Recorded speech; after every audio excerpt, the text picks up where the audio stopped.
Right, hello everyone. Welcome to my chapter 6 video. In this video, we cover three different topics. I'll go through the notes, just describing everything, show you how to do some practice problems, and show you how this chapter kind of evolves. Uh, so, chapter 5, we talked about bonding and talking about ionic compounds and talking about covalent molecules. Uh, Chapter 6 talks all about the structure of these molecules. So we're first going to talk about VSEPR, which gives us the three-dimensional shape of small molecules and lets us set up what these molecules actually look like in real life, just in a three-dimensional model. Next, we're going to talk about polarity, where we start to see some of the properties of molecules based off of its constituent atoms. So, what happens when you start putting together radically different elements? How does that affect the molecules that make it up? And then the last part, we talk about intermolecular forces. We talk about what they are and how they can affect certain properties of these molecules. So, for example, why is water have some of the properties it has? How does these intermolecular forces create life itself? Um, and just where we can see effects of this throughout um, a lot of just life in general. So first thing that we're going to start with is VSEPR. So VSEPR, which I should have up here. We'll pull things over here. VSEPR. This is all about geometry. All about the structure of molecules, what they look like in three dimensions. And how I want to go through this, just in general, is showing you the basics of it, the understanding, and then I'm going to go through certain things like what is a steric number, what is a lone pair, just definitions, and then how we can determine the geometry of a molecule itself. And that's kind of what we go through in our practice problems.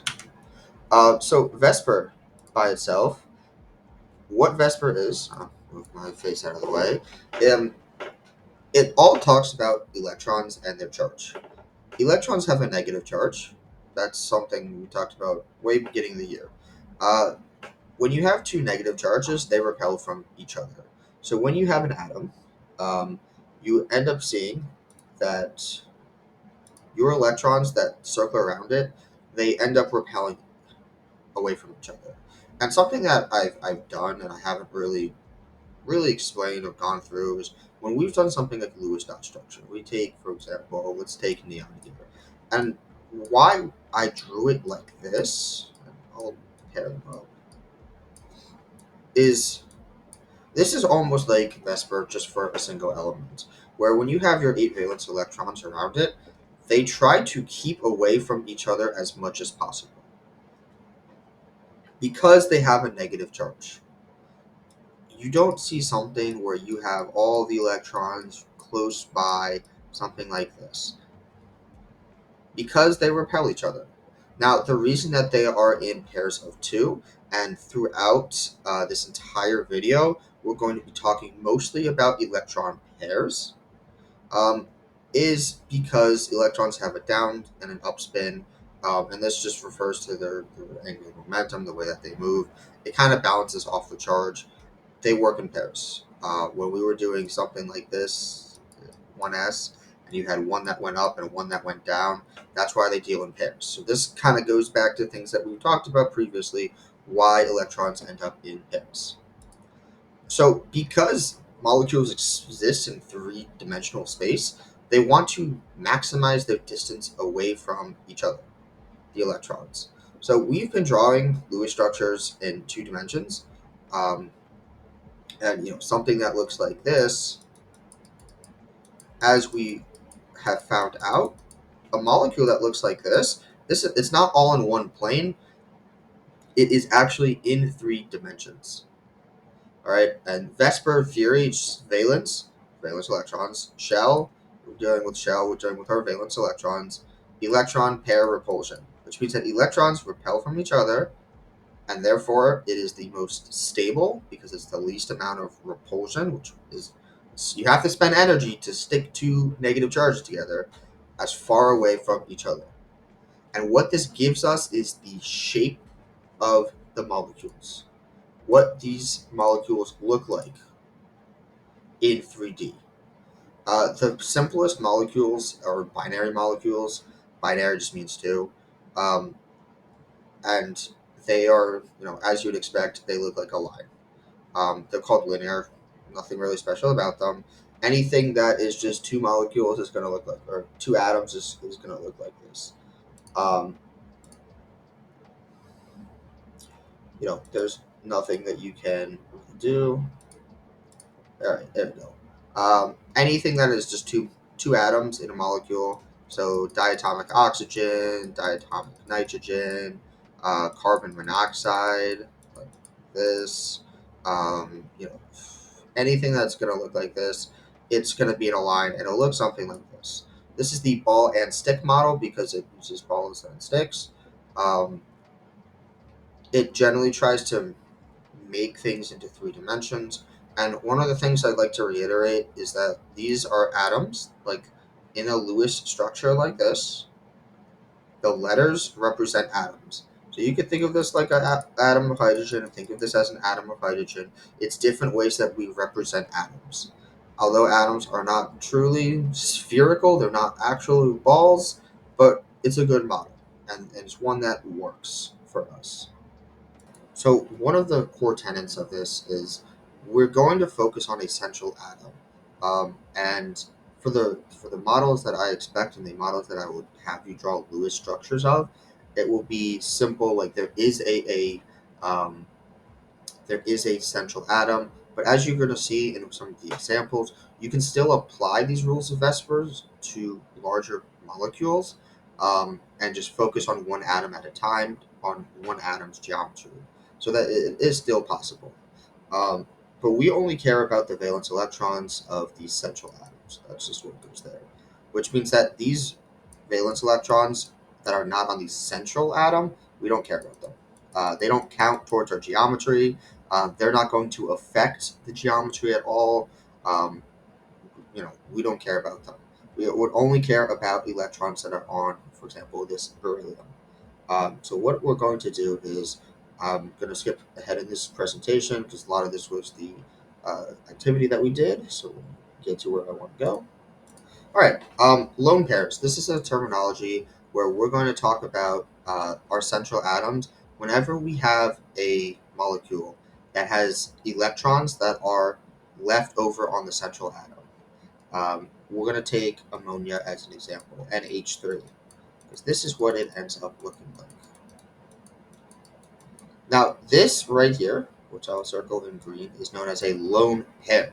Just because it is a pair, pair means two, so there's one lone pair. What this actually does, this lone pair, it still counts as electron density. Um, when you have this molecule here, and if we take our nitrogen here, and we look at where these electrons are, we're going to see that these electrons are stuck to this molecule because they're not bonded. They belong solely to the nitrogen. The other electrons in this bond, which as we'll find out is a polar bond, but the other electrons, they are not 100% of the time towards the nitrogen. Most of the time, because it's a polar bond, but the share is not the same as the lone pair. The lone pair is the closest to the nucleus of the nitrogen atom. And what we're going to see is that whenever you have a lone pair, there are two things. Number one is that when we figure out the geometry, they count almost as a bond because they count as electron density, they count as forming the shape. They count like there's another atom there. And number two is that because the electrons are closer to the nucleus, they kind of have a little bit of extra repulsion. Because they're like, this is my atom, I'm going to be more annoying, I'm going to have more negative charge. So when we start talking about our bond angles, whenever you have a lone pair, it will actually push the other bonds closer together. It is like a space hug. And when we get to some of these examples, I'll just kind of show you what I mean, and I will exaggerate it for the point of believing it. It is a slight difference, it's 2 or 3 degrees, but that 2 or 3 degrees is significant just to keep in mind that we care about these lone pairs, and they can affect a lot of the properties. Um, if there was not this lone pair here, ammonia would not be polar. So this lone pair ends up making ammonia polar, which, as we're going to see, affects its properties as a molecule. So it is very important that you take into account lone pairs when we start talking about our geometry. So my goal for now is to talk about the different types of geometry. There are 9 types of them. At the end of them, I'll show you some simulation of them that at least I can rotate in 3 dimensions. I'm here on a 2-dimensional screen. I don't have any more dots candies with me, unfortunately. Um, so I will show you just the best that I can what this would look like in 3 dimensions. All right, so we have 9 types of geometry. There are more types out there, but none of them that I would expect you to know unless it was an application question, just where I give you something new and I say, I would give you the information. I say, use what you know about what a steric number is to determine this um, geometry. But these are the 9 that I will expect you to be familiar with, whether that's not fully memorization, but at least being very familiar with them, that you could complete this chart, the chart that I'll show you at the end. So I have to introduce one term here, steric number. I'm going to use this number to talk about our geometry um, throughout the rest of this portion of our video here. And I have to be very careful with how I describe this. And I've seen different people that may describe it differently if you look up different videos. Um, the way that I wanted to simplify it is the number of atoms that are bonded to the central atom plus the number of lone pairs. You might see different definitions such as electron domains. Um, why I'm simplifying it like this is for one reason, is that when you see something like this structure, um, this is our simplest formaldehyde or simplest ketone or aldehyde. When you see something like this, the reason that I do not say the number of bonds, but it's the number of atoms. This double bond is effectively irrelevant in terms of it being a double bond. Uh, Double bonds do have certain properties, and there are. It does have effects on the structure. It does have effects on a lot of other things, which I can talk about later.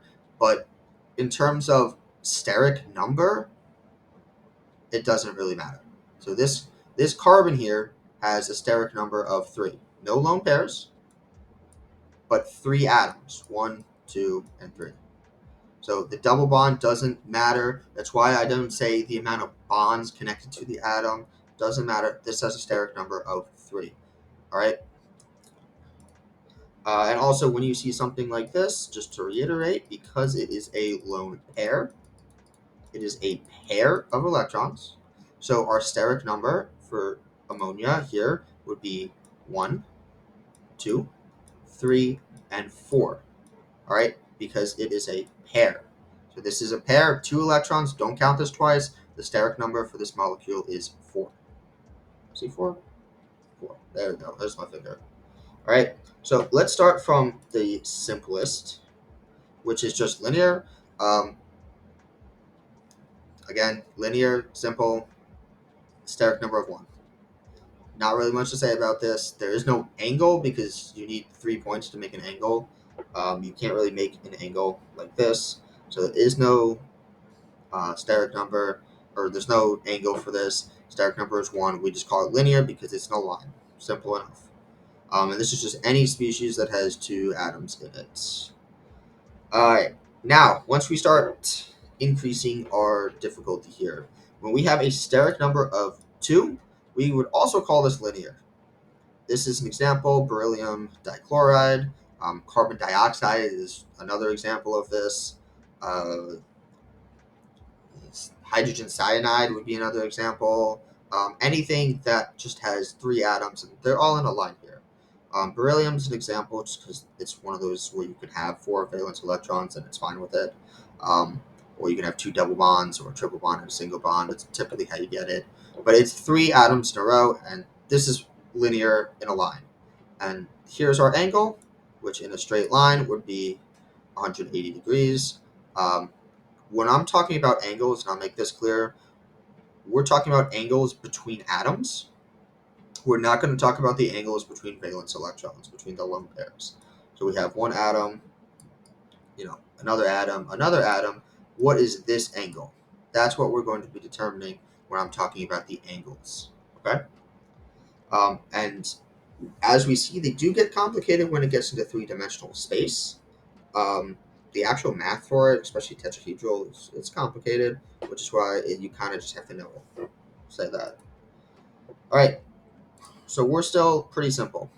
Now, here is when we have a steric number of 3 and 0 lone pairs. So we'll see this whenever the steric number is 3, there's 0 lone pairs. This is known as trigonal planar. And most of these names kind of make sense. So trigonal, like tri, here's our tri, like a triangle, 3 atoms, and it's called planar because it's on a single plane, which I'll show you when I have the 3D models of it. But what this means is that every one of these 3 atoms, they're all in one plane.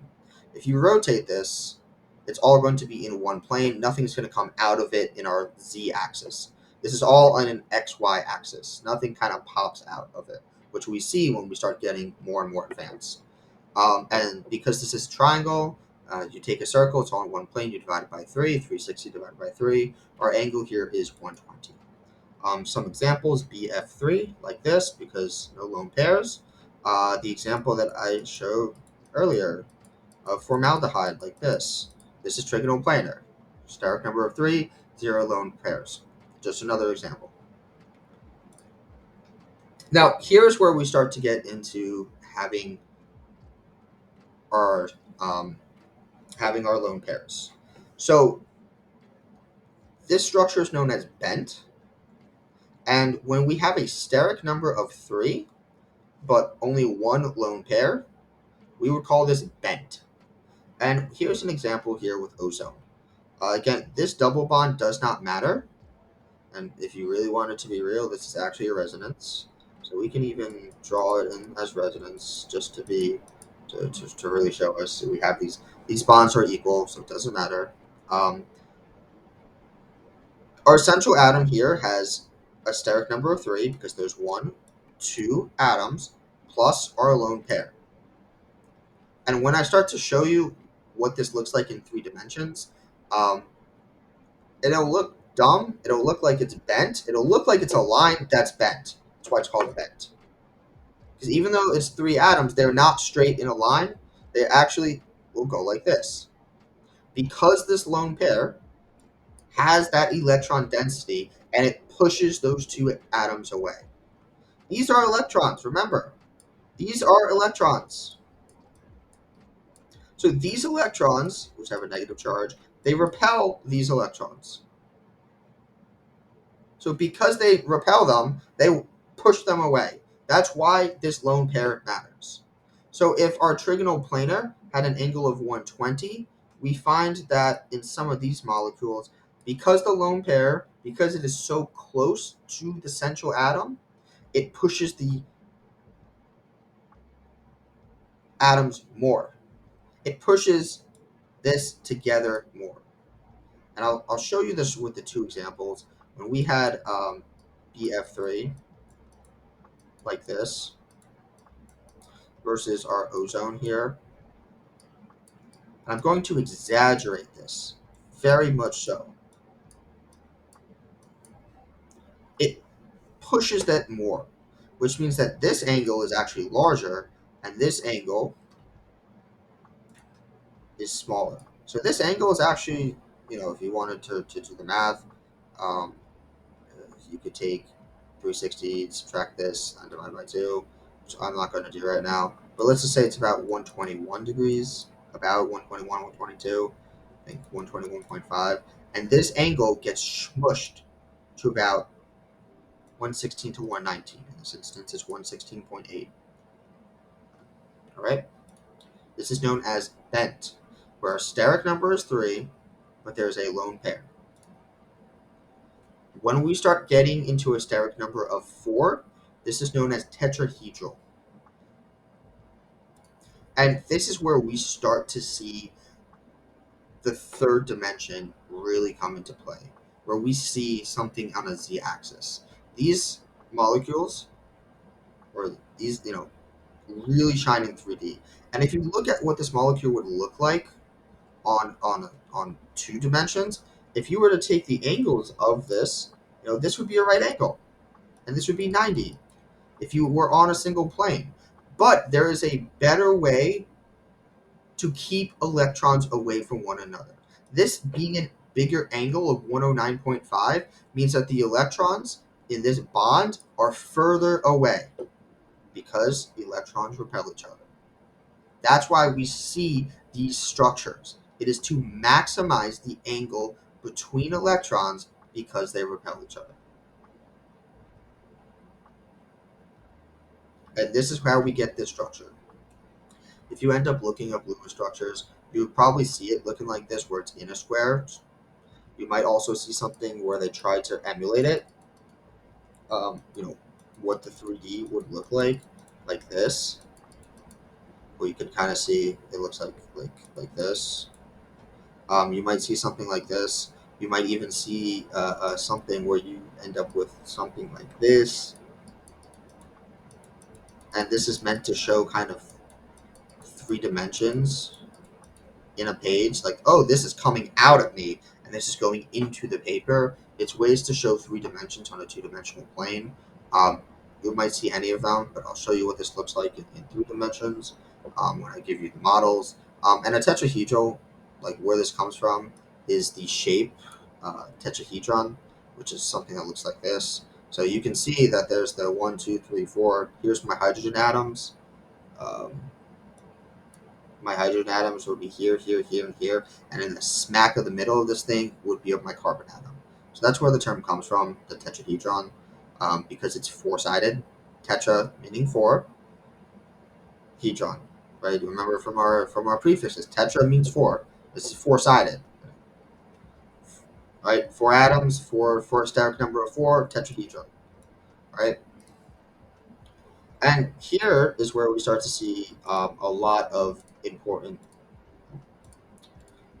different molecules. So here's that example where I showed you this goes into the paper, this comes out of it, where you might see ammonia written like this instead of just like like this, something like this. Sometimes they will draw them so it doesn't look like it's trigonal planar. But here is our steric number of 4 again, because we have 3 atoms plus a lone pair. This is known as trigonal pyramidal, because if you actually connected this triangular pyramid, like it would kind of look like that. Pull this up, a good kind of image of this. Let me see. It kind of looks like a triangular pyramid. So just something like this, like a triangular pyramid. It kind of looks like the triangular pyramid where you have your bases here and you have your top there. So it's like it forms the pyramid. Um, we don't typically show lone pairs in the ball and stick model, but what the lone pairs do is they influence the shape. Because if the lone pairs weren't there, then this would be in a plane. But because of the lone pair on top, the hydrogen atoms have an angle and they're slanted. That's what's important. And to summarize the polarity, because of this incline, you see polarity, which we're not going to get into the vectors behind it, but it's because of this slight incline that causes polarity. And this angle, instead of being 109.5, is going to be about 107. All right. The last one that we have is bent. And why is this bent? Because again, you have 3 atoms in a row. but they're squished even more.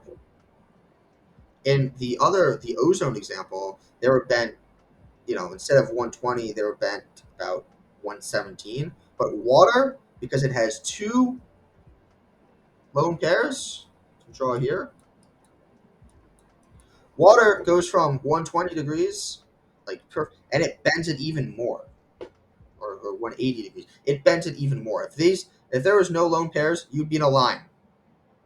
One lone pair bent about 117 degrees. Two lone pairs, you're squished all the way to 104.5 degrees.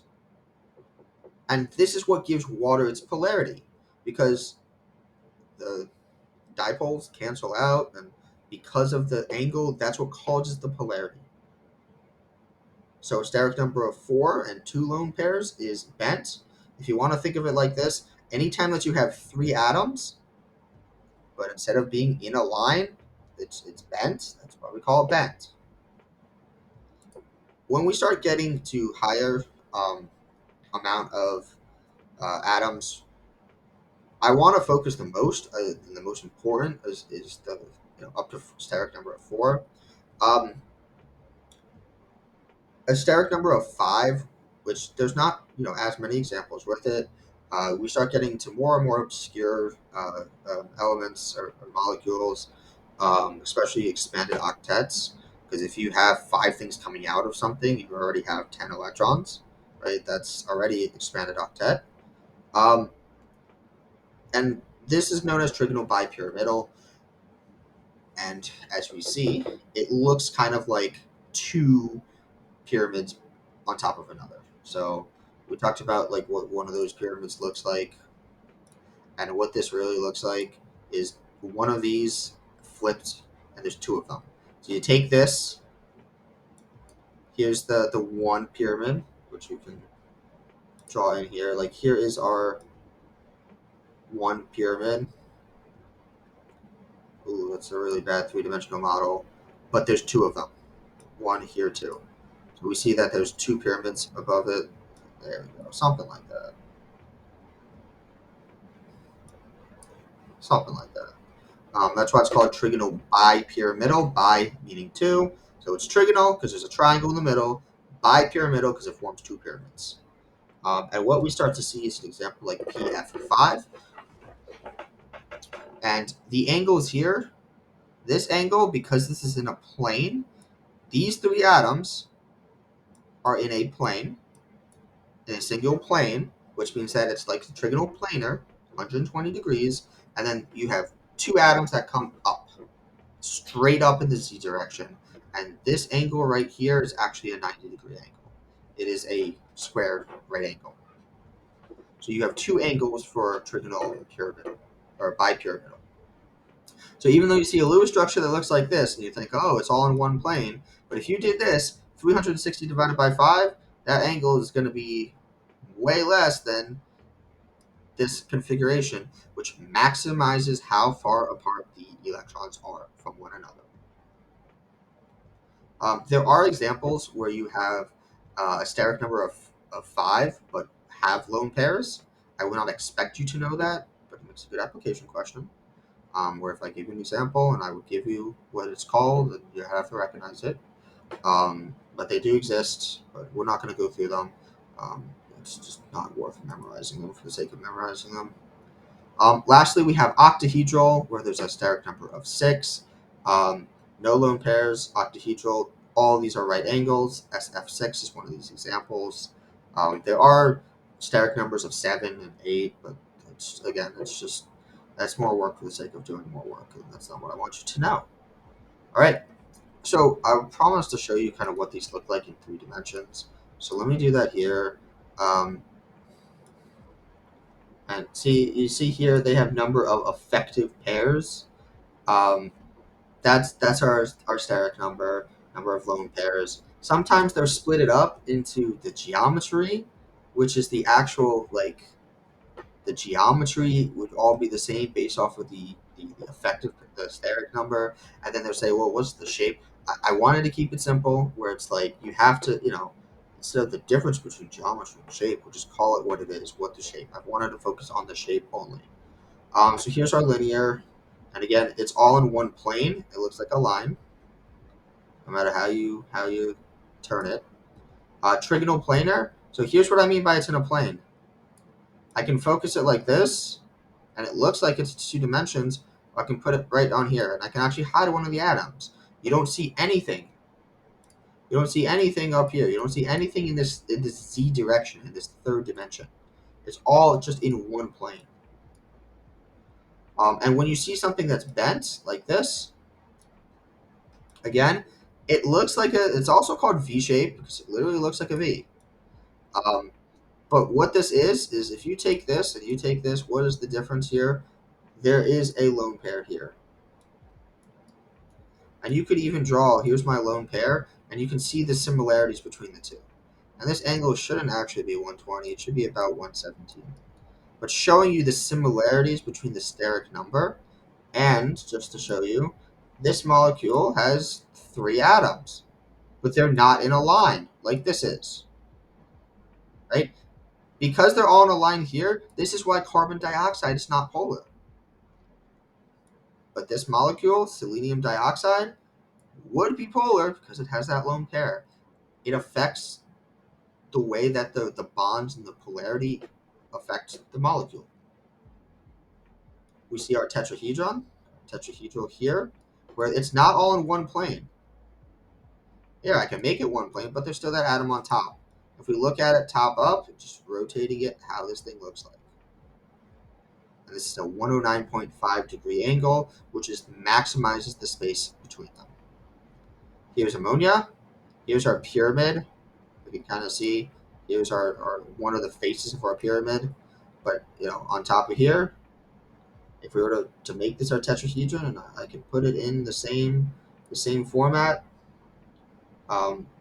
is that even though this has the right angle, that's great. Why do they do it here? I don't know.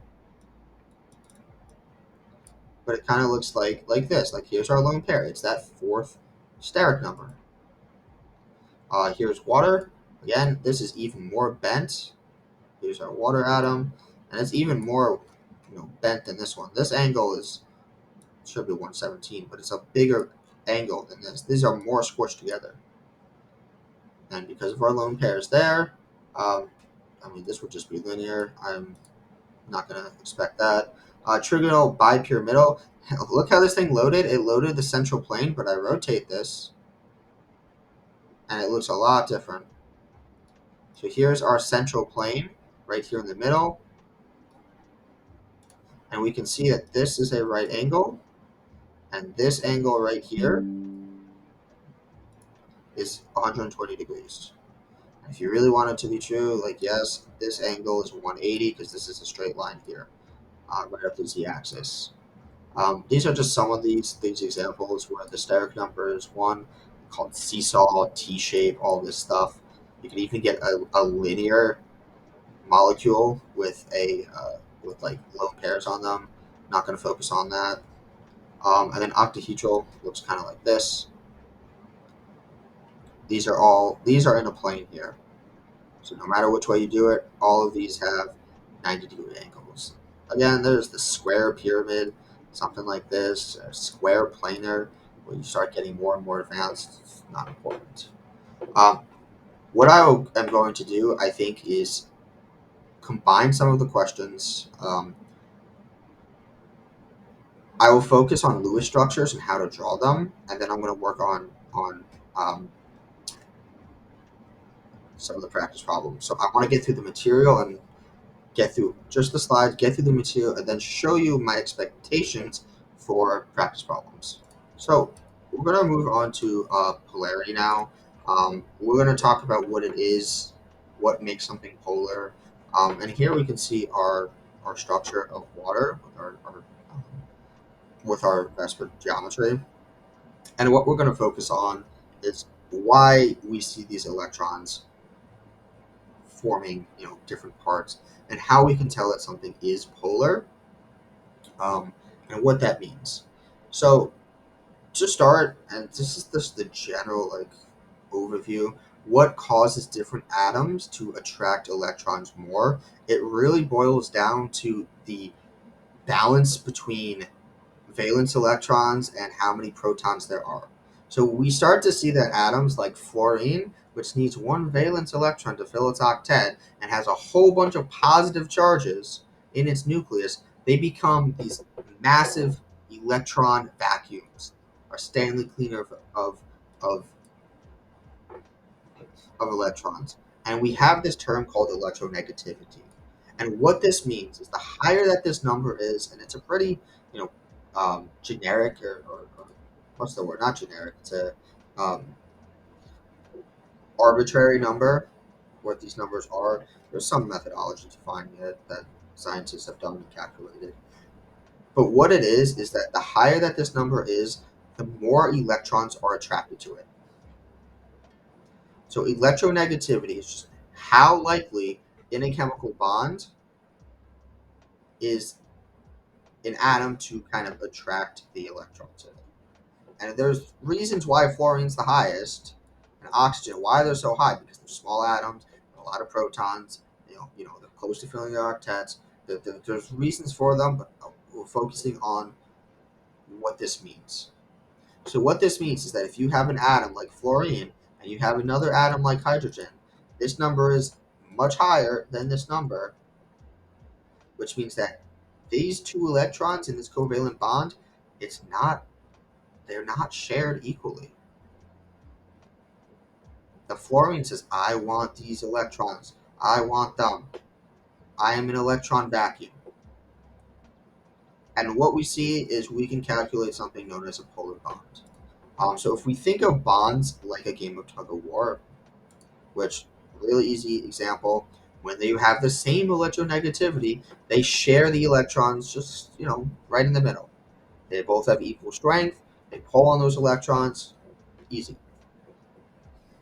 When you have a massive difference in strength of electronegativity, this is where you actually yoink away that electron, donation, which I've called ionic, and this forms an ionic bond.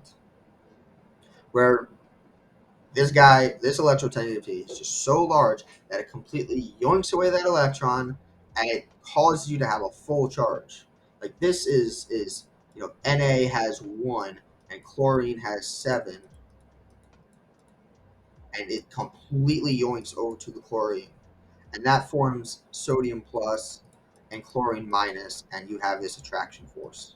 This is what happens in ionic bonding, and it's because there's such a big difference in who wants that electron that you have literally stealing from a baby in this instance, the electrons. But what we care about for our purposes here is a polar covalent bond, where we're somewhere in the middle between those two extremes.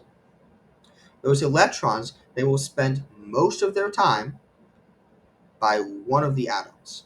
It's a 70-30 split, a 60-40, 80-20, some kind of in the middle split of those electrons.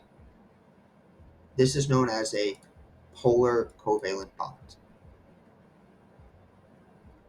It's still shared. It still makes our atoms happy. This hydrogen is still happy in water, even though it technically doesn't have all of its electrons.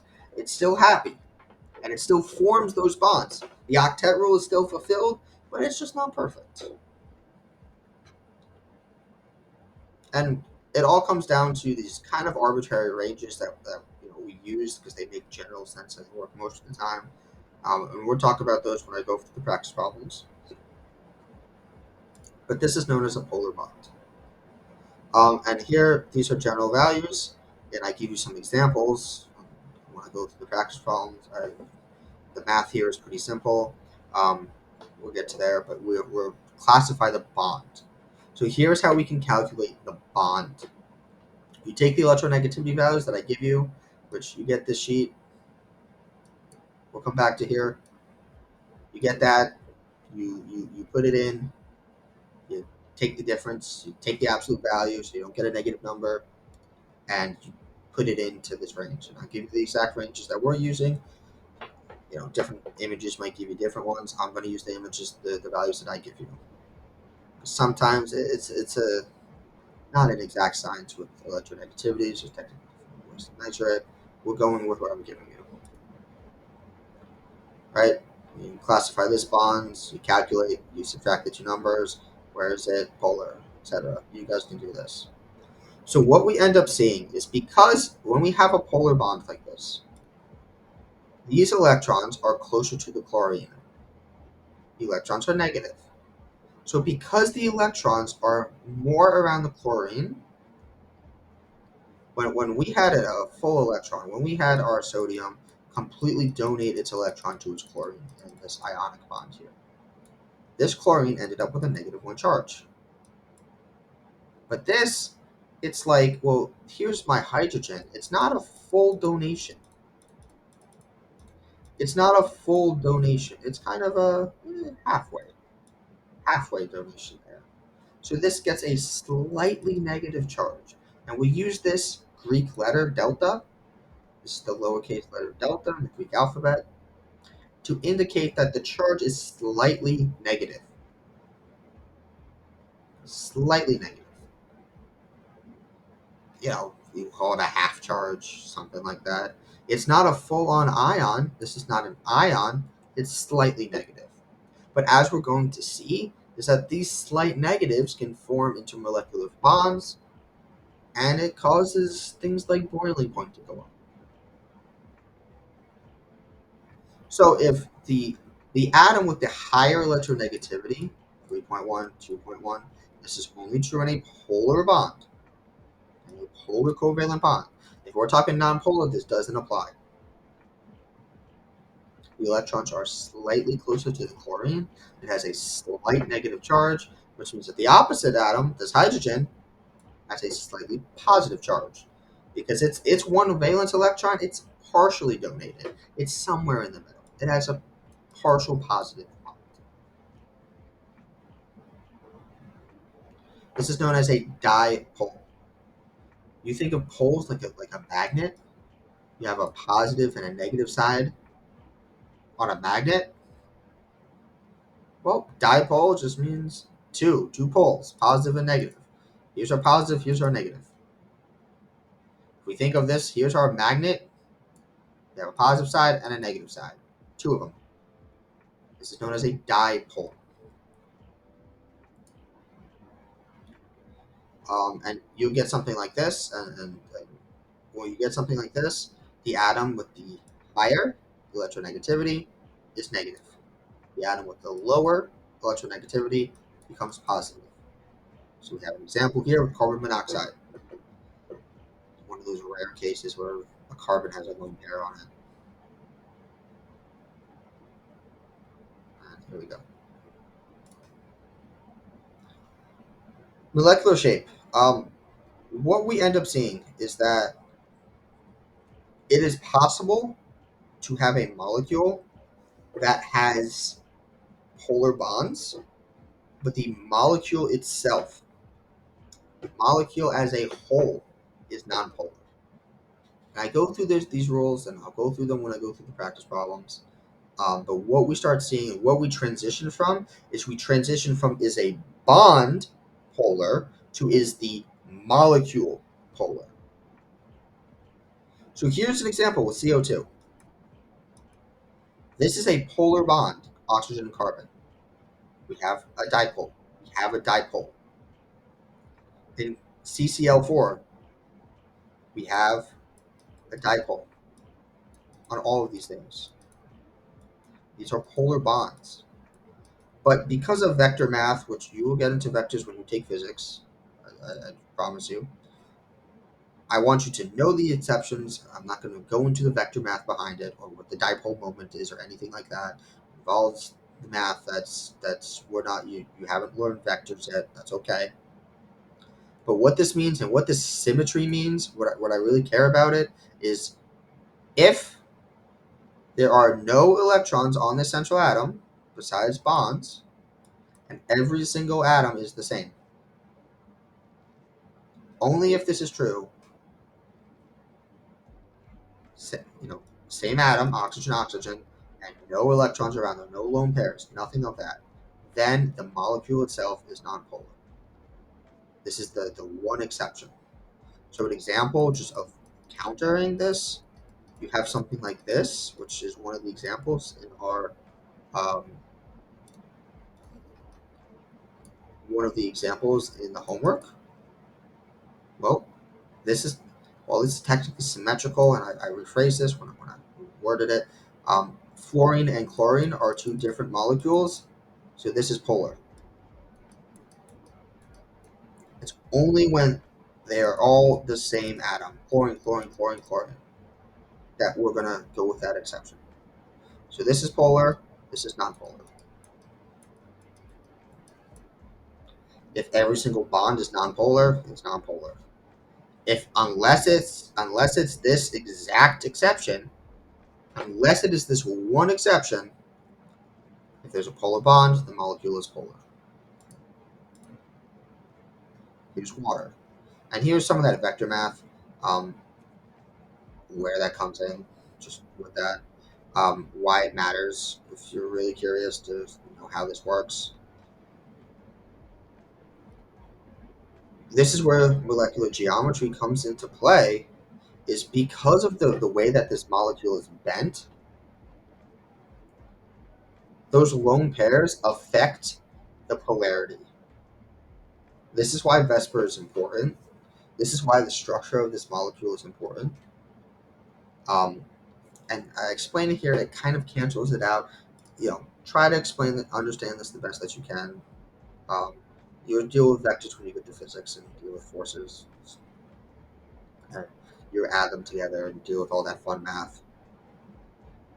But because of the shape of this, because this angle is 104.5, instead of being in a line, because these electrons repel these electrons, water ends up being polar.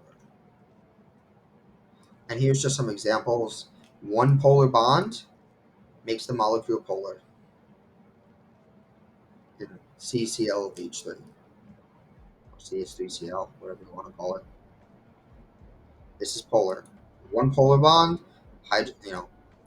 these are different bonds, unless it fits those two exact stipulations. There's a lone pair in this nitrogen. There's electrons here. That's why this is polar.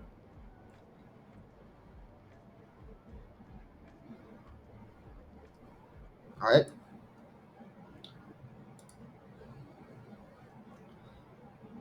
And what we end up seeing, and this is the first of the kind of effects of polarity. We'll talk about just in general, solubility is like dissolves like. It's when you try to dissolve something. Um, when you put two liquids together, when you put something into water, and this is really what I care about is just discussing some of the properties of water. If you try to put something in water, which is very polar, here's our water that's polar. Here's our electrons. Here's our electrons. Nonpolar and polar. You end up finding that this thing here is soluble in water. Like dissolves like. Polar likes polar.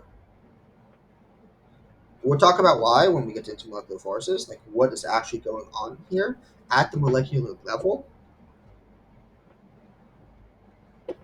But nonpolar, it doesn't like a polar because you don't have the attraction. Because charges, positive and negative charges, they attract one another. And when there's no positive or negative charges in here, because it's nonpolar, there's no partial charges that can attract like this. There's no solubility, no attractive forces. Because attractions like this, these bonds, they lower the amount of energy. Because atoms are lazy, it makes it easy for them. The one example that I really want to talk about is oil. And I talked about, oh my god, like wow, just one of these bonds makes this polar. If you really want to be like, yeah, this is a polar bond here. So this is polar. This carbon right here.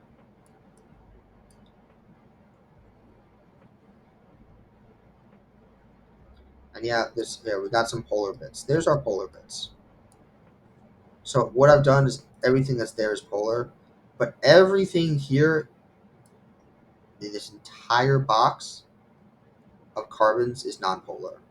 And they're not drawn in here, but there's hydrogens. There's 2 hydrogens attached to almost all of these ones. Because chemists get lazy. I'm not going to do that. But there's all these tons and tons of these nonpolar bonds. So oil, even though there are some of it that's polar, some of it's polar, there are many, many more nonpolar bonds by dozens of them. There's all these hydrogens in there, all these nonpolar bonds. Even those nonpolar bonds here, there's nonpolar. So oils, triglycerides, are very, very, very nonpolar, which means that all this nonpolar it ends up blocking this out, and you see that they don't mix. There's no way, there's too much nonpolar for it to be happy. So you get this massive, massive molecule. In the next part, we're going to talk about intermolecular forces, and I'm going to really show you how something like this oil, like how would it connect? How would it bond? Why do we not see this happen? That's what we talk about in intermolecular forces. So our last part of the lecture section of this, we're talking about intermolecular forces. And this is where we start to see the effects of polarity and start to see how this affects some certain properties of molecules. What do water and DNA have in common? That's our tagline. Charges repel, like and like repel, attractive, positive, and negative attract. And I kind of hinted about it. This affects partial charges too. Partial negative, partial positive. There's an attractive force. And what happens when you have an attractive force? When you have an attractive force, that lowers the amount of energy that your molecule has. We like attraction like this. It's easier. It's lowers the amount of overall energy. Attraction lowers energy. Atoms are lazy. They like to have them. All right, terminology. Here's some prefixes. Okay, um, just because I'm going to talk about this. Inter versus intra. Because the title of this is Intermolecular Forces. The term inter means between. Here's our interstate highway. Here's I-95, or New Jersey Turnpike, which is called in New Jersey. Um, Here it is in New Jersey. But it's inter because it's interstate, between states. It goes through all these different states. I-80 starts in Teaneck and goes all the way across the country to Oregon. It's I-80. Interstate 95, Interstate 80. Now, they're not called this, but if you want to be technical, intra-state highways are within a single state. It does not cross the state border. It's within the state. It's only in New Jersey. So here's Route 17. If you've driven or are starting to drive, or you've been in the car, there's a lot of stuff on Paramus on Route 17. A lot of stores there. You might have gone there. It stops right here at the border. Interstate or sorry, intrastate Route 17. It does not go into New York here. It might turn into a different, it might turn to a different route, different road. But what we would consider what is called Route 17, it stops. It stays within New Jersey. Why do I spend the time explaining this? Because when we have intermolecular bonds, and I'm going to say, I put this here. I will use the term force and intermolecular bonds. So intermolecular bonds, intermolecular force. I'm going to use them interchangeably. Forces technically are different things, but I'm going to use them interchangeably. They mean the same thing for this chapter here. So intermolecular forces, or bonds, are forces between different molecules. This is one molecule of water. This is another molecule of water. This is our intermolecular force. It is between two separate molecules of water. What happens when you take one molecule of water and another molecule of water? How do they interact? Intramolecular forces are the bonds, the forces within a singular molecule. So these are got cut off. Ionic and covalent bonding. So this covalent bond is an intramolecular force. Having something like a sodium plus and a chlorine minus, and this attractive force that is intramolecular. It's within the molecule of the compound, whatever you want to call it.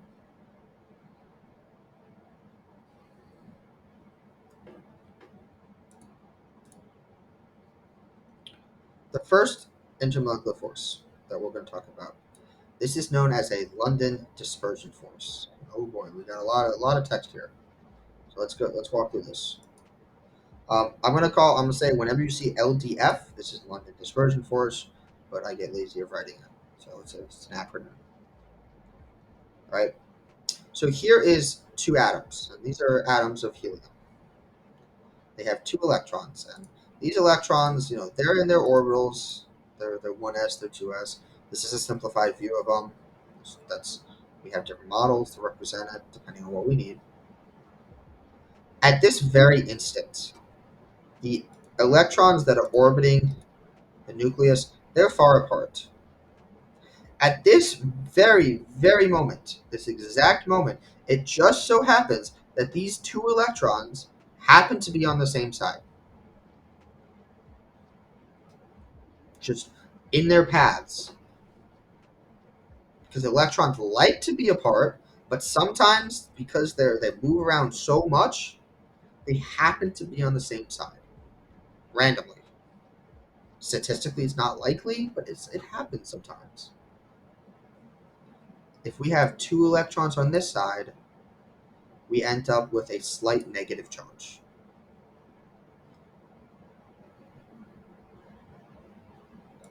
and a slight positive charge here. Slight positive charge over here. And what can actually happen is this negative can actually end up repelling these electrons, forcing them over here, which makes this a slight negative and a slight positive. And what ends up happening, or sometimes this will happen in two atoms simultaneously, is you have this connection between this slight positive and this slight negative. Here is our LDF, our London dispersion force, is this slight attraction between the random, just where the electrons happen to be. At this very instant, you have a polar molecule, atom. Slight dipole. And because this happens randomly, every single molecule, every atom can do this.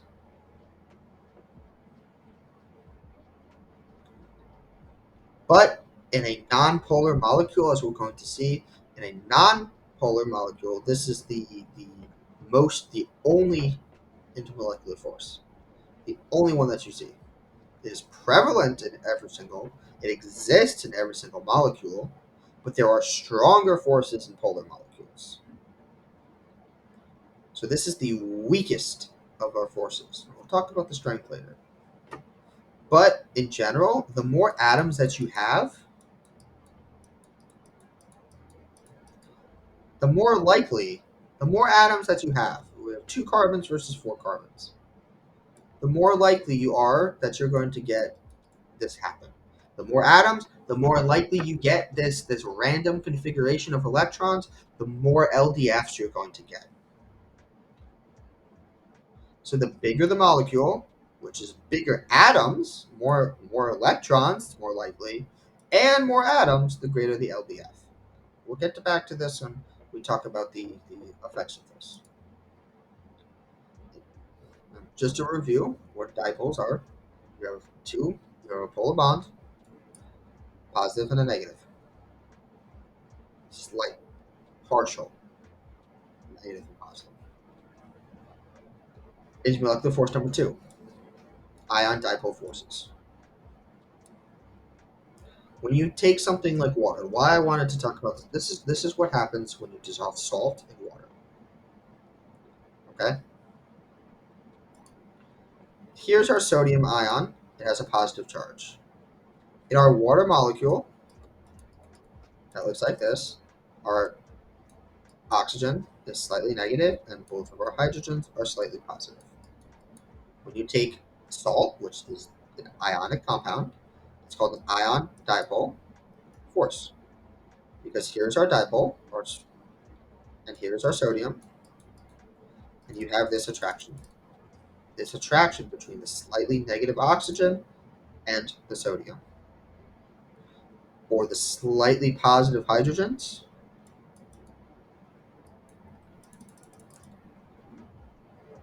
and the ion itself. It is caused by the slight charge of a polar molecule and the full charge of an ion. And this is what happens when you dissolve salt.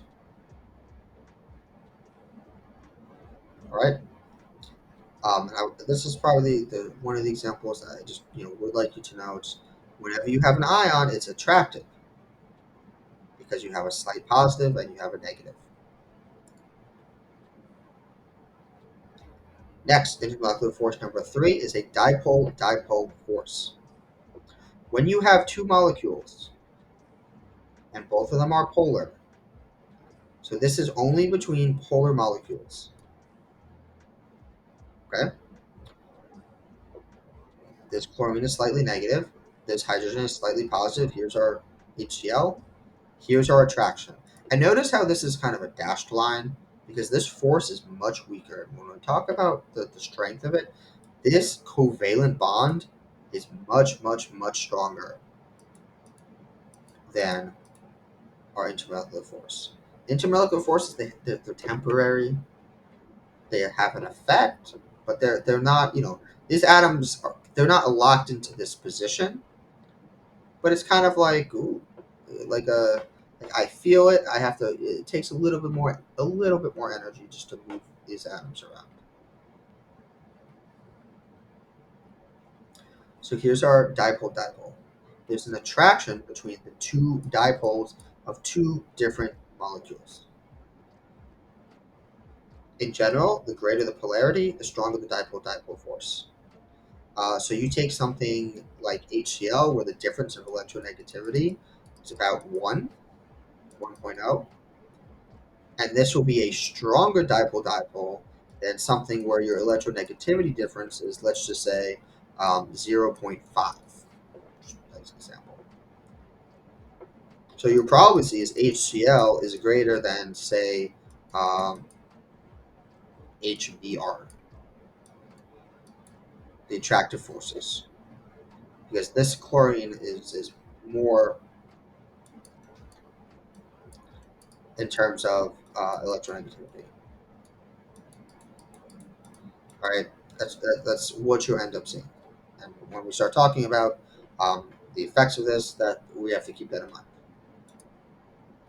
The last and most important intermolecular force is a hydrogen bond.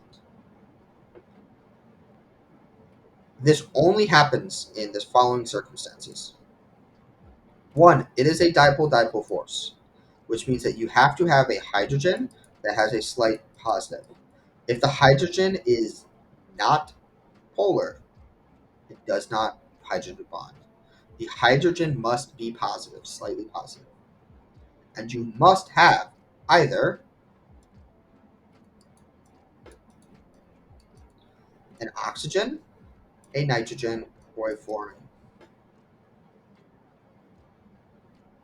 that is polar.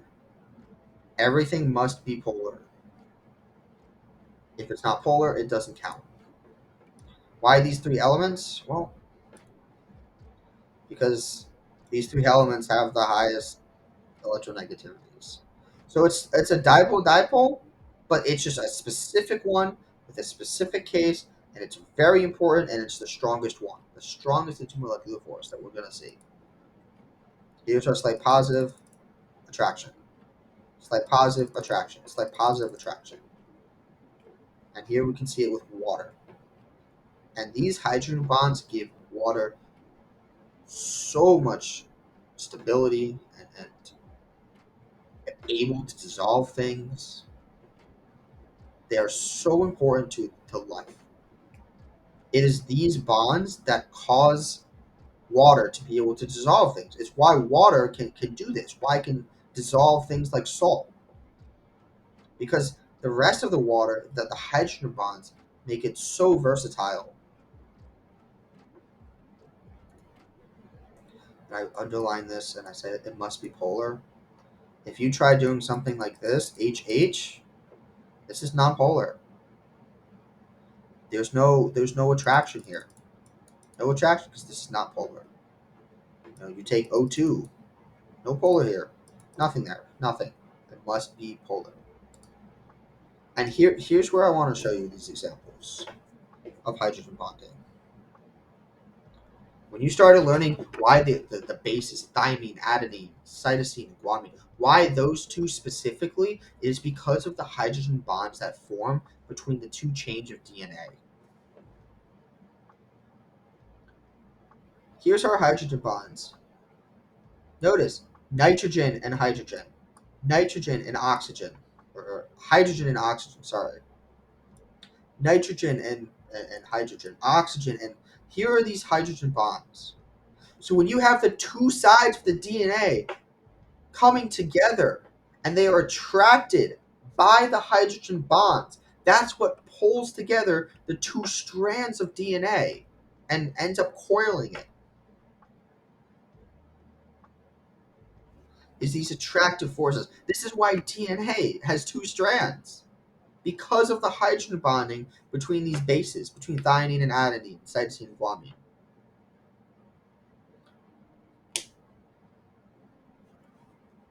Here's your ribose, here's your phosphate, your carbon back chain. Right? So here are my two strands, one strand, two strand, and they are connected, they are attracted because of these hydrogen bonds. Because this nitrogen is slightly negative and this hydrogen is slightly positive.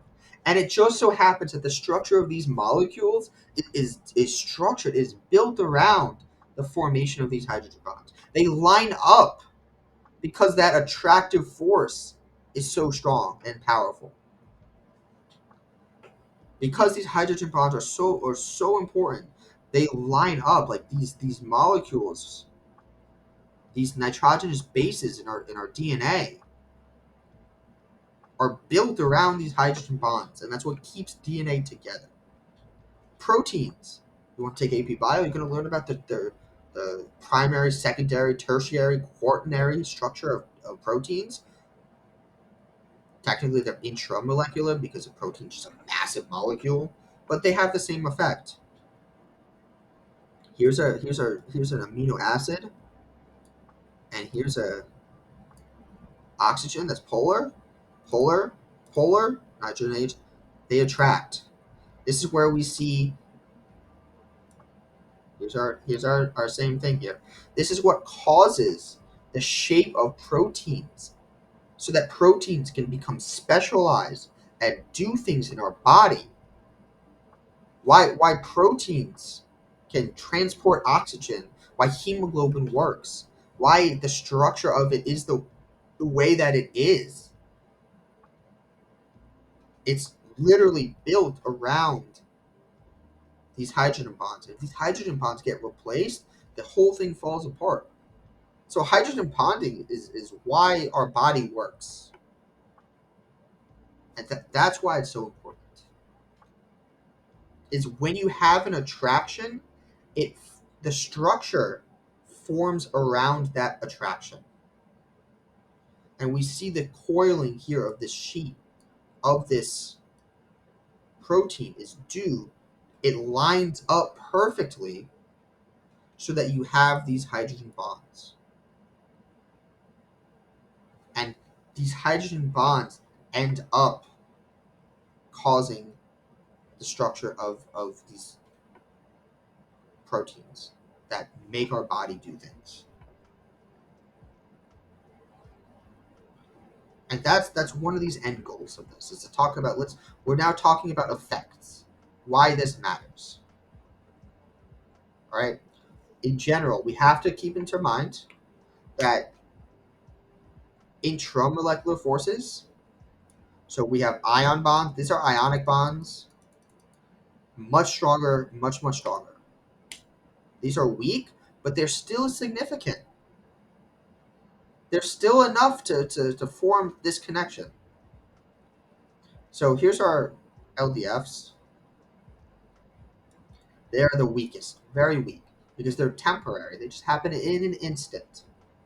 Dipoles, look at the big range on this, because if you have an EN difference of 0.5 versus an electronegativity difference of 1.5, you get very different strengths. But look at how strong hydrogen bonding is. Much stronger than the other ones. Because the electronegativity difference is so big. An ion dipole depends on the charge of the dipole, which I really just want you to know what that is. But hydrogen bonding can be stronger when you have a partial positive and a partial negative like this.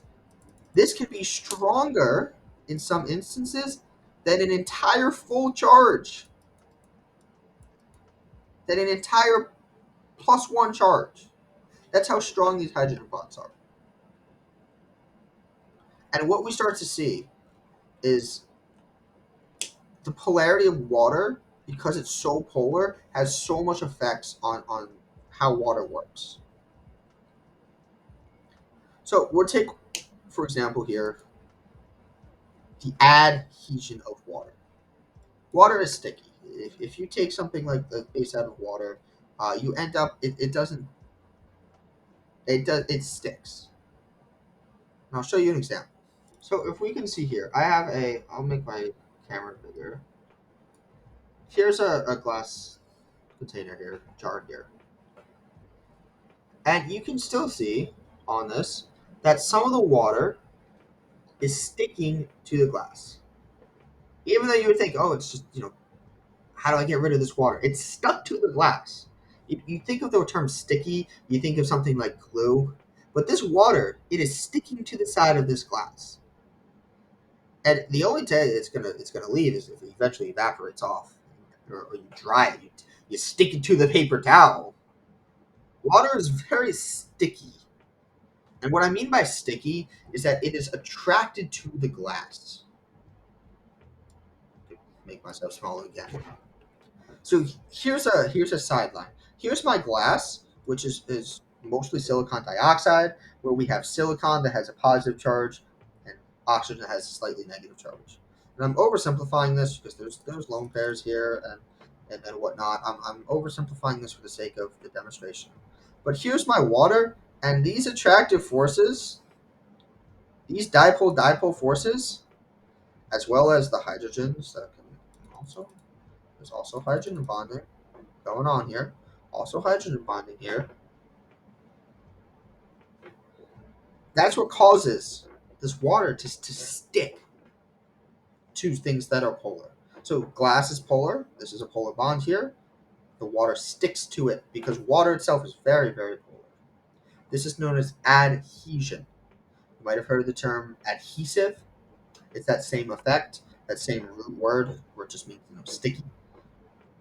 Water can adhesion to polar molecules. That's why it's so hard to dry some things sometimes, right? It's hard to get all the water out of things because it's so sticky. It gets it makes things wet. All right, wet is due to this polarity of water. But when you have surfaces that are non-polar, we see a different phenomenon. So what you are looking at right now in my camera is a water droplet. This is on a Ziploc bag. This Ziploc bag is nonpolar, just how this carbon is. And what you start to see is that because there's no attraction between the bag and the water, is that the water, because water is polar and can hydrogen bond, it sticks to itself. So the water droplet sticks to itself and it moves as a droplet. So I try to capture this camera. The water sticks to itself, oh, and it moves as a unit. So water forms a droplet like this on a nonpolar surface because it can't stick to the nonpolar surface, so it sticks to itself. So that phenomenon was known as cohesion, and you can see it on this image here, where water forms droplets on nonpolar surfaces. So this happens on a nonpolar surface because there is no attraction between the surface, because there's no positive or negatives there. Water will stick to itself because of these hydrogen bonds. And when you put water on something like a wax, um, when I sprayed your metal squares, the paint was nonpolar. Water formed droplets on the paint on the bag that's nonpolar. This is known as cohesion. Term co, just like covalent, means togetherness. So it's the cohesion. It sticks together. Water sticks together. This is why we start to see these droplets form. Surface tension, something like that. It's all because of the strength of these hydrogen bonds that we start to see this. We see things like water droplets. The last point, and the main point where we'll talk about more than just water here, is boiling points. And I want to summarize things here. The boiling point is the temperature, and we'll talk about energy and temperature when we get to thermodynamics. We're not there in this year yet. We'll get there. But boiling point, you go from a liquid to a gas. Requires a temperature. This temperature increases. The more intermolecular forces, the higher this temperature is, the higher the boiling point is. Why? Because look at our liquid. In a liquid, you have all these intermolecular bonds, all these intermolecular forces. So let's look at water here. We have our two molecules of water, and we have our intermolecular forces that we just talked about this whole time, etc., etc. Right? Our hydrogen bonding. In a gas, the molecules are so far apart that there are no intermolecular forces. So this connection here, it takes extra energy to rip apart those two molecules because of the attraction. Because of this attraction, because of this hydrogen bond, it takes extra energy to rip them apart. To go from a liquid where they are close together to a gas where they are far apart. Intermolecular forces, when the atoms are close, the atoms are so far apart, there is no intermolecular force. To break that bond requires extra energy, which in turn means a higher temperature. So we can summarize this by saying the more intermolecular bonds and the stronger that they are, the higher the boiling point. So we'll first start with London dispersion forces here. To recap, LDFs happen in every single molecule, uh, but in nonpolar molecules, which we're going to focus on. In general, and what I want to focus on is that the atoms that have more mass, or just bigger atoms, the more there is, the more electrons there are, the more likely that they're going to randomly be on one side and cause that dipole, that slight dipole, that instantaneous dipole. It's a numbers game, it's statistics. The more atoms, the more likely it is to happen. So we see this chart down here. Move this out of the way. The number of carbons, and these are all nonpolar molecules, so we're not even introducing polarity to it. So these are only carbon-hydrogen molecules known as alkanes, methane, ethane, propane, etc., etc. The boiling point increases the more carbons there are because there are more London dispersion forces. So in methane, like this, versus ethane, which looks like this,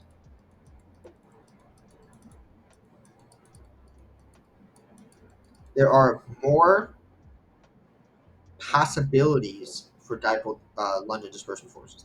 These instantaneous dipoles. There's only 5 atoms versus one, two, three, four, five, six, seven, eight. There's just more of a chance, and because there's more LDFs, more chances of this happening. It takes more energy to break those London dispersion forces, and the boiling point increases. This is why methane, which is the gas that I've used in our room, it's a gas. But octane, which you put in your car, is a liquid at room temperature. We see this with our halogens too. Fluorine versus iodine. Iodine is a solid. Its boiling point is way up there because it's bigger, more electrons, more likely that some of those electrons are shifted away. All right? This is our first trend here. Bigger and more atoms means more LDFs. And these are just with nonpolar molecules that I'm focusing on. Obviously, this applies to polar molecules, but as we're going to see is that those dipole-dipoles have more of an effect. Okay? These two images, when I talked about them with solubility, look at the difference in boiling point. One polar bond here. One polar bond. Why? Well, because if we have this whole thing again, and I'm just going to simplify this, I'm not going to draw the, the hydrogens. Well, this oxygen is partially negative, and this carbon is slightly positive, and there's this attractive force between two different molecules. Here is my attraction. Here is my dipole-dipole bond between this slightly negative and this slightly positive. And it takes extra energy to break this apart. It takes extra energy to rip away an attractive force. And this is what causes my boiling point to be much higher because of this one polar bond. The only thing going on here is London dispersion forces, but there's one polar bond that can form here, and it has a massive change on the boiling point because it takes more energy to break that attractive force. And we find hydrogen bonding here, right? Here's our let's look. I'm gonna just look at the red line here for period 4. Why does this go up? This is because of the bigger atoms. Bigger atoms, more London dispersion forces. This trend is solely because of London dispersion forces. Because the atoms are bigger. Carbon is smaller than silicon. Silicon is smaller than germanium. Germanium is smaller than tin. Tin has more electrons, so it's more likely that the balance is off, that those electrons are on one side. But when you look, the same trend is definitely not there because of oxygen. Because in oxygen, when you have that polarity, when you have that oxygen attracted to this, and this bond is so powerful that it defines life itself, this hydrogen bond, you have to break this bond in order to make it a gas. You have to spend energy to rip apart that oxygen and that hydrogen atom. And that takes so much extra energy that water has a boiling point of 100 degrees Celsius, or 212 degrees Fahrenheit.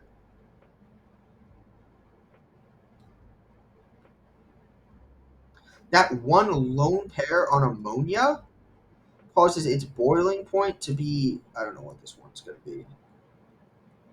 It's still a gas at room temperature, but we're talking, negative 30 degrees or so Celsius because it's polar and it can hydrogen bond. Because it is polar and can hydrogen bond. It defies that, even though nitrogen is smaller than phosphorus, because it can in hydrogen bond, it's a different intermolecular force. It requires more energy to break. It's not just those London dispersion forces. And it boils down to the geometry of it. Because they're not in a line, because those hydrogens are slanted because of the lone pair, the dipoles don't cancel out and the molecule is polar. And we see the effects is that the boiling point is higher. And this is why water is so important. Because of those hydrogen bonds, water is a liquid at room temperature, which is conditions for life. It's why water is so important. It's why you need to drink it every day, because it does so much for us. And part of that is because of its polarity, because it's a liquid at room temperature, so that it can dissolve things and attract sugar. It can dissolve sugar and salt, things that are necessary for life.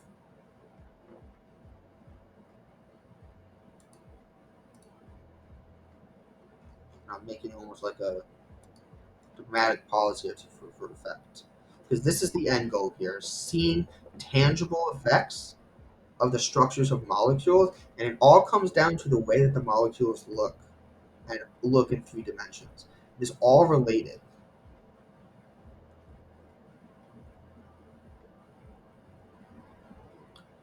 My intentions now for this video has been already long, but it's a big chapter. A lot of information here. And this will be timestamped and all that. Is to go through some of these practice problems with you all. You can watch this video on 1.25 speed. I don't know if you're already here. It's maybe too late to say that. I'll say it in class. So I'm going to go through some of this. We're going to start with just the VSEPR practice. We'll go to the polarity practice, then finally intermolecular forces practice. Most of this, the most difficult part of all of this is going to be drawing Lewis structures. So I'm going to get this up, and we're going to look at drawing Lewis structures. So here's kind of the setup that I'm going to have here. This first part is just going to be Lewis structures. And we'll talk about like what I'm going to structure this in is number one, drawing Lewis structures. I'll go through plenty of examples. Number two, I will apply this to VSEPR. And then step three, I will talk about polarity for this. And then I will work on intermolecular bonds. Um, so I'm going to be drawing in here with a lot of the, where's my bonds there? We are on full screen here, that's why. Let's get rid of this. I'm in full screen for everything here. Let's get this up. Okay, so let's start. The first thing that we're going to do, I am going to give you a molecule, and I'm going to go through these general guidelines, these rules, and this is how we're going to be doing this. All right. So let me get up our little my pen here, so I can have a pen. Here are the 5 rules. And for what I'm going to give you, what I will expect of you, these rules will work most, if not all, the time. Um, there might be 1 or 2 examples where you kind of have to think outside the box, a more challenging question. Um, I'm thinking of like NO2, the nitrite ion, something like this. But The first thing I'm going to go through is just drawing Lewis structures and like how the best way to do it. So we have 5 rules here. The first rule is the first element is, unless I tell you otherwise, is going to be the central atom. So we're going to start here with CO2. Okay, we're going to start here with our CO2. Once I fix my problem with the pen. All right, there we go. Fix the pen. So let's start here. So we have our first element. The first element is going to be carbon, and we're going to draw a single bond to attach to the other 2 elements. All right, done. Count how many valence electrons should be in the structure. You have to know how to do this. I'm going to show you how to do this. We need a periodic table. All right, what we do to figure this out, first we find our element, carbon. It is in group 14, so it has 4 valence electrons. So whenever I use this term should, we have to find how many valence electrons the element itself starts out with. Because that will tell us the total amount of valence electrons that we're going to end up with. Carbon has 4. My subscript is 1, so there's only 1 atom of carbon. We find oxygen, it's in group 16, so there's 6 valence electrons. However, 2 valence electrons, there's 2 atoms of oxygen. 2 atoms of oxygen, which gives us 12. We add up our 2 numbers here. We add 4 plus 12. This equals 16. And this number will be important when we start getting to slightly more complicated examples. And I want you to do this just in general to keep with this. Okay? There are following rules that I will, for anything. Number 1, carbon will always have a total of 4 bonds. It will not have extra valence electrons. In other words, it will not have a lone pair on it, on carbon. There's very rare cases where carbon has a lone pair, such as carbon monoxide, but I literally tell you, like in this VSEPR practice, when I get to carbon uh, monoxide, I literally say, right, there be a lone pair on the carbon. Like that's the one exception I tell you. Okay. Carbon will have 4 bonds. So I'm going to just erase some of this. We need to get to 12. So I'll keep that number. That number was 12. That's our total number. Carbon will have 4 bonds. Now you could, in theory, do a triple bond and a single bond like this, um, but it's more reasonable to have 2 double bonds. So this is what I mean. Carbon must have 4 bonds to it. You cannot create more atoms. You're stuck with the atoms that you have. So don't go adding in an oxygen. Oh, look at me. Look what I just did. No, it's stuck. You're stuck with what you have. Right? We're going to add in our electrons here. Or add in our bonds. Carbon must have 4 bonds. You will not see extra electrons like that on a carbon unless it's one of those weird examples like carbon monoxide. No hydrogen, no halogens. Move on to step 4. After you have completed these 3 rules, which we just did, add valence electrons to the other atoms that do not have 8 valence electrons. This oxygen right now has 1, 2, 3, 4, which means we need 4 more. 1, 2, 3, 4. This oxygen, 1, 2, 3, 4. Okay? Step 5, count how many valence electrons are in our structure and subtract this number from how many there should be. So I'm going to count the total amount of valence electrons. 1, 2, 3, 4, 5, 6, 7, 8, 9, 10, 11, 12, 13, 14, 15, 16. Alright, if you're watching this, I made a mistake. Because this was the 12 from the oxygen, and I should have added the 4. Just to recap, wow, how did I mess this up? Because I erased too much. This is why you don't erase, because this is why you show your work. Carbon had 4, and oxygen had 12. the 6 times 2. So I'll just write this out. That's why you show your work. All right, 4 plus 12 is 16. So if you're screaming at me eternally, congratulations, it's verified. This video is too long for me to go back and edit it, so it should be 16. 16, 16, our structure is done. We don't have to add anything else. Okay, I'll move on. I'm gonna do several of these. We're gonna do several of these. All right, so let's move on. Um, we're gonna move on. I want to do the carbonate here. I'm gonna show you like what this looks like. We'll do carbonate. We'll do SCl2. We'll do all these examples here. So we have an ion. When I talk about ions, this is something that I will only talk in the polyatomic ions, like the carbonate ion here, CO3 2 minus. I will still expect you to know this for VSEPR, but you will not have to draw this if you're not doing VSEPR, which the year that this video is being made, 2023. That's only for my honors class, VSEPR. Um, I'm trying to make this video last longer. We'll see how it goes.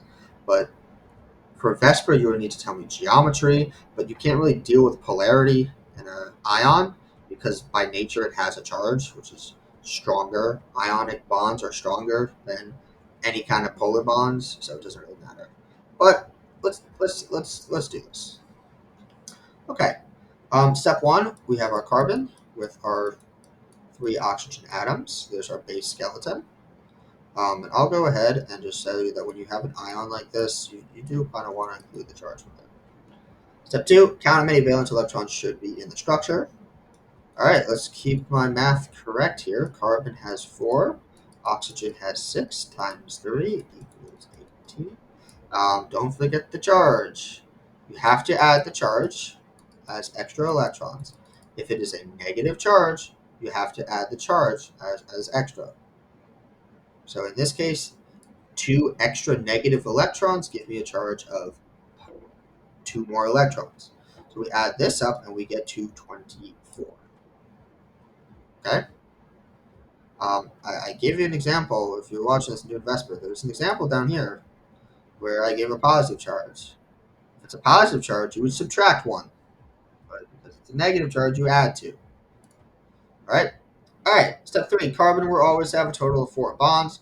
It does not matter which one you add it to. I added it to this one. That's what resonance forms are for. You only need to draw one of them. All right, step 4. Add valence electrons to the atoms. We currently have 4. 1, 2, 3, 4. So now we have 1, 2, 3, 4, 5, 6, 7, 8. This oxygen has 1, 2, 3, 4, 5, 6, 7, 8.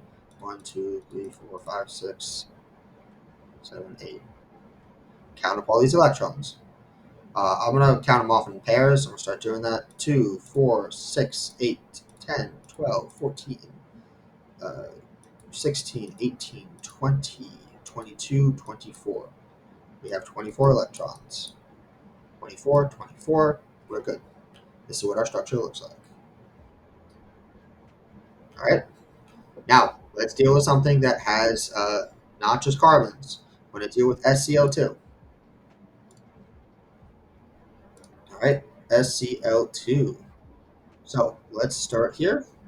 We take our S, which is our central atom, SCl, Cl. All right, let's calculate how many there should be. Go to our periodic table. Here is sulfur. Sulfur has 16. S has 6. Or it's in group 16, has 6 valence electrons. Not 16 valence electrons, it has 16 total electrons, not valence electrons. 6. That's the number we're using. Here is chlorine right next to it. Chlorine is in group 17. It has 7 valence electrons. And then there are 2 of them. That's what our subscript tells me. Equals 14. 6 plus 14 equals 20.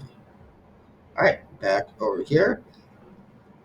We're now on step 3. No carbon, no hydrogen, any halogen. Fluorine, chlorine, bromine, iodine will always have 1 single bond and 6 extra valence electrons. I'm going to tell you, if you are doing VSEPR models, There are instances where this is not true. I don't know if I give you any in this example. I don't throughout this, but you will see some examples where that's not necessarily true. So, um, just I have here one example is sometimes when the chlorine itself is the central atom, like in this example here, you can have an expanded octet. This expanded octet, that's one of those exceptions. I don't think I would give you something like this. Or if I did, if I gave you this and I said, wow, why is this tetrahedral? I would give you the structure. I think this is something that it's not worth making you try to like suffer for this one. Some very nice, I'm sure, but yeah, just there are examples, so it's not always true. But for what we're going to draw, I'm not going to give you a halogen as the center. All right. So any halogen will have a single bond and 6 extra valence electrons around it. So here's our chlorine, our halogen, and we're going to draw our 6 valence electrons around it on both of them, just like that. And if you notice, it has 8. 1, 2, 3, 4, 5, 6, 7, 8. Chlorine is happy. It's done. All right. Step 5, count how many valence electrons are in our structure and subtract this number from how many there should be. Put anything left over on the central atom. So step 4 really only applies to when we have like oxygens, like we had in the example above with CO2 or CO3 2 minus. But let's count our electrons. We count off in pairs: 2, 4, 6, 8, 10, 12, 14, 16. So we currently have 16. We should have 20, which means that there are 4 electrons left. And I'm going to just erase these marks. They're not electrons, they're not bonds. Let me make this clear for our final answer, which is my counting. So we have 4 electrons left. 1, 2, 3, 4. There's our structure for SCl2. We put the leftover electrons on the central atom. These are 2 lone pairs. The last example that I want to do is going to be HCN. I actually did this, that gave you this example in the polarity practice, and I wrote it as CHN. Um, this the this is this the C is the central atom. Um, it's because of the way that acids are written. Unfortunately, we don't get to acids this year. Carbon's in the middle. All right, let's just roll with that. HCN. If it's a case like this, I tell you that it's the central atom. Okay. Count how many valence electrons there should be. Let's go to our periodic table. Here is nitrogen. It should have 5. Here is carbon. It should have 4. No. Wrong order. Carbon should have 4. And here is hydrogen. It should have 1. All right, we add all these numbers up. We get to 10 electrons. Nice. All right, here's how our rules are. So hydrogen, I'm going to skip rule A for now. Hydrogen is, because of its orbitals, because it has just that one s, hydrogen will always just form a single bond because it's happy with its 2 valence electrons. So right here, my hydrogen has 2 valence electrons. It is a happy atom. Don't touch hydrogens. Once you have that single bond with hydrogen, it is done.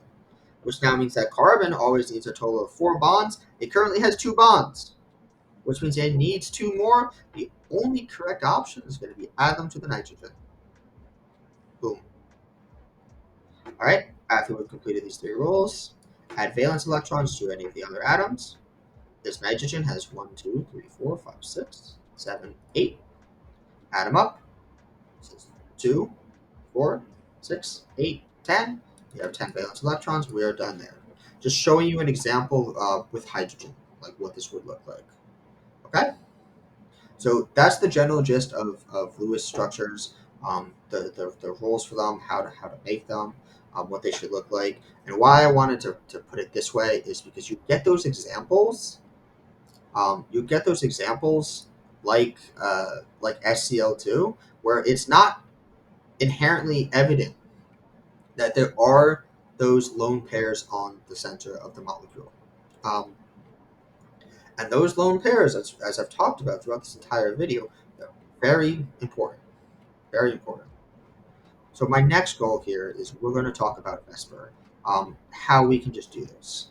All right. So I'm going to go through some of the ones that I drew the structures for and just show you, what I'm expecting. So CO2 here, which we had our structure, and it looks like this. Um, what I will ask of you, and what I'll do is I'll pull up the notes here and show you just kind of our general graph here.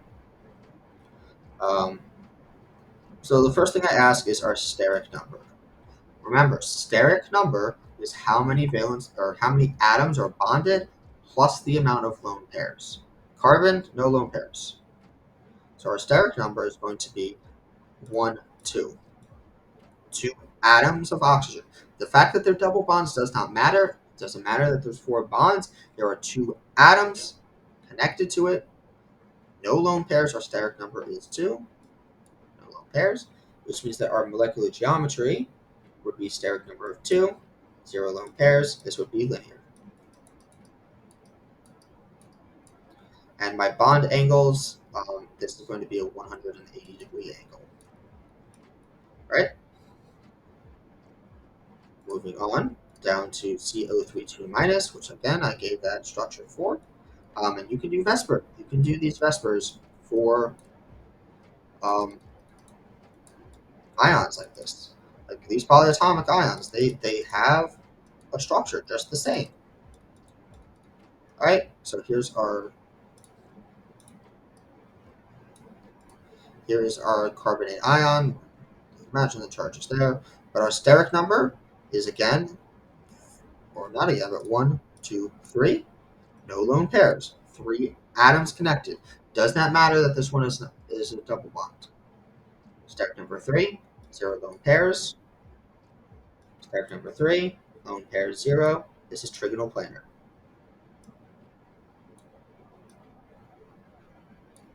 Trigonal planar. And our bond angle, these are all going to be the same. It's just 360 divided by 3, 120 degrees. 120. All right, nice and easy. Okay, moving on to SCl2. Like this, the hardest part is getting the Lewis structure. Because once you have the Lewis structure, I don't think that determining the steric number and the geometry and like looking it up in this chart is the difficult part. The difficult part may be if I don't give this chart to you and I say you have to memorize some of it. Yeah, that would be more difficult. I would not have you memorize all 9 of these, but I might have you do some of them. You know, the bents, the trigonal pyramidal. That's what I'm more inclined to do. SCl2 looks like this.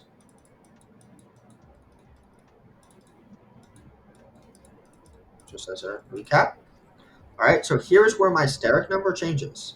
My steric number is equal to the amount of atoms, which is 2 atoms, plus 2 lone pairs. Remember, it is a pair. You have to count them each as its own pair. Don't tell me 4. The steric number is equal to 4 because it is a lone pair. 2 electrons is a pair. 2 lone pairs. All right, let's go to my chart here. All right, steric number 4, atoms bonded to the central atom 2, 2 lone pairs. This is known as bent.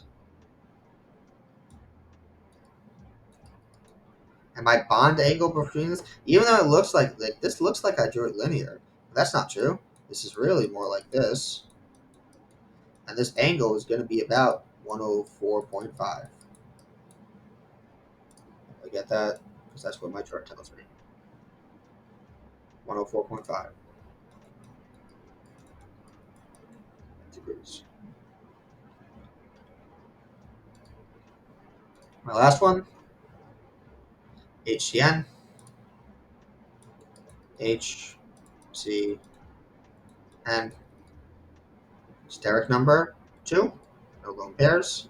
This is linear, just like CO2. Okay? Don't think this is too difficult once you get past the Lewis structures. That's the thing that you might want to just practice. I'll post a like a worksheet that just kind of goes through them. I found a nice worksheet that reviews it, goes through polarity. It's great. I'll do that one. I'll, that'll be part of this review. All right. So moving on, we're going to talk now about the polarity practice here.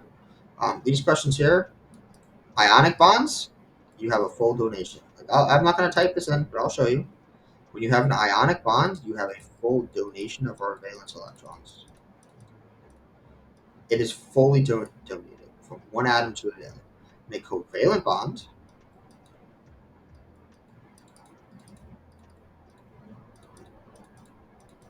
we have our two valence electrons, and they are shared to form, draw my wonderful dots, they are shared between the two atoms. So it's the difference of where those electrons are. Are they shared or are they donated? And how does a polar covalent bond differ? Is that in a polar covalent bond, so here, these two electrons are shared 50%, 50%. And something not like this, like this, when one atom attracts those electrons more, we can think of it more like, like this. With this hydrogen, it has some of the access, but not all of it. It's not fully with the chlorine, it's not a full donation, but most of the electron density where those electrons are at any given moment is by the other atom. And the electronegativity values help us determine the polarity of the bond by, they tell us which atom attracts that element more, or which element attracts the atom more, and where those electrons are likely to be. So I'm going to pull up the electronegativity values. This is what you will have, and here's what I'll have on the side here. You will have this on your test at all times, like this with these values here. You'll get this like this document. All right. Determine if the bonds below are ionic, polar, covalent, or nonpolar. All right. Let's find our two elements here. I'm going to do some of these. H and O. Here's H. H is 2.1 minus O. Move over a little bit. Here's O, 3.5. You subtract that, you get negative 1.4. You take the absolute value of it. Take the absolute value, just make it a positive number. So the electronegativity difference is 1.4. Make it a positive number. All right? Please don't give me negatives here. Does not matter what order I give it to you in. I'll give it to you in orders like this where you get a negative number, just make it a positive. Make it a positive. Go to our handy dandy chart. 1.4. It's in between these two numbers, which makes it polar. Makes it polar. 1.4 is in between 0.46 and 1.7. Polar covalent. Okay. I'll take an example, MgN. All right, let's go, and here is N. Here is Mg. So I'm gonna move this over here. I'm gonna write this in green. So Mg is 1.2. This is letter F that I'm doing. Nitrogen is 3. Let's subtract this, and we get negative 1.8. Take the absolute value. Take that absolute value, 1.8. That's greater than 1.71. Ionic. There's a full donation. All right. This will form magnesium nitride. That's what we donated those electrons and made those arrows and all that fun stuff, and had full charges. Not too difficult here. These are bond polarities. We're not at molecules yet. That's the tougher part. Down here, for each of the following molecules, label the part that is partially positive and partially negative. So when you have an example like this, you have to find if the bond is polar or not. And I tell you that none of them are ionic. So it's a courtesy. All right. So let's take HCl. H is 2.1. Cl is 3.0. So 2.1 minus 3.0. Take that absolute value. It's negative 0.9. This is polar. 0.9 polar. Why? Because 0.9 is in between these two numbers here. So H is 2.1. Cl is 3.0. Because chlorine, Cl, has the higher electronegativity, it is the electron hog. It wants those electrons, and because electrons are negative, its charge is slightly negative, and this is slightly positive. All right? Not too difficult. If it's nonpolar, write that as nonpolar. It's kind of like exactly what you did here, but it's just a little bit of an extra step.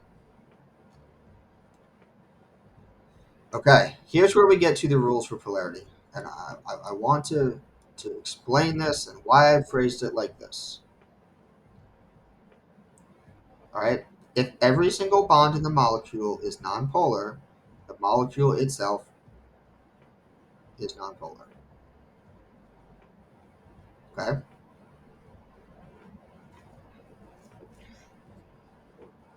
CH4, and I'm gonna show you an example.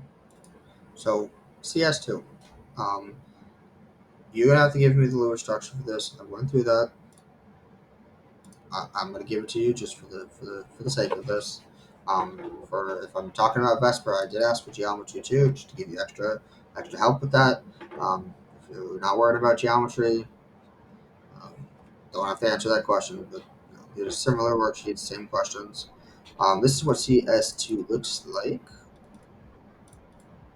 Something like this. If you can check in with your Lewis structure.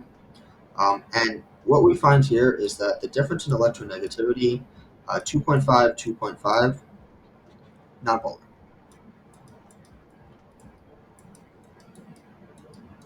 This is nonpolar. This is nonpolar. The molecule is nonpolar. Every single bond is nonpolar. Nonpolar molecule. Easy. Okay? If there is a polar bond, the molecule is polar, unless two specific criteria are reached. Both of them. That's why I said capitalize and. Means both of them must be true. I'll show you what happens when it is true, when these criteria are reached.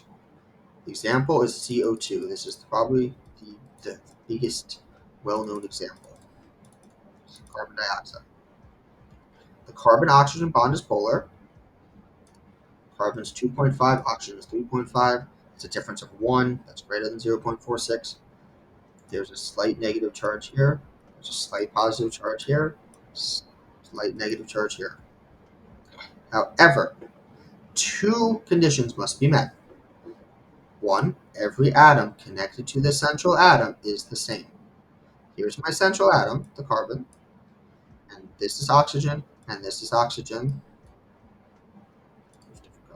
This is oxygen, and this is oxygen. So that is true, that they are both the same element.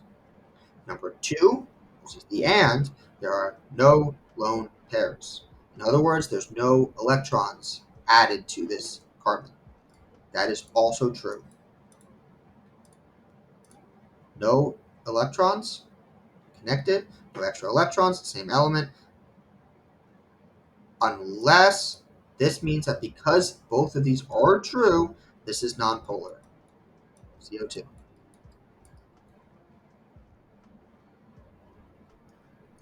Anytime else that you have a polar bond and it doesn't meet these criteria, then it is polar. So let me show you these two examples, because these two examples have polar bonds, but they meet one of the criteria. So you take something like CHN, just to show you, and this is that same one that looks like this. This bond is polar.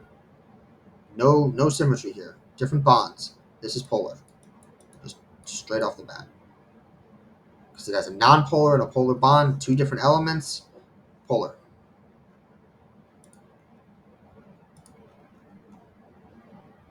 These two examples here. And again, I expect you to be able to draw these Lewis structures. Here's what this looks like.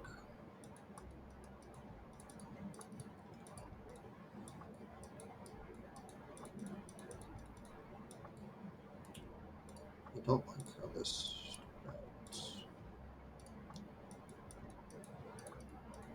Here's Ni3. Nitrogen, iodine.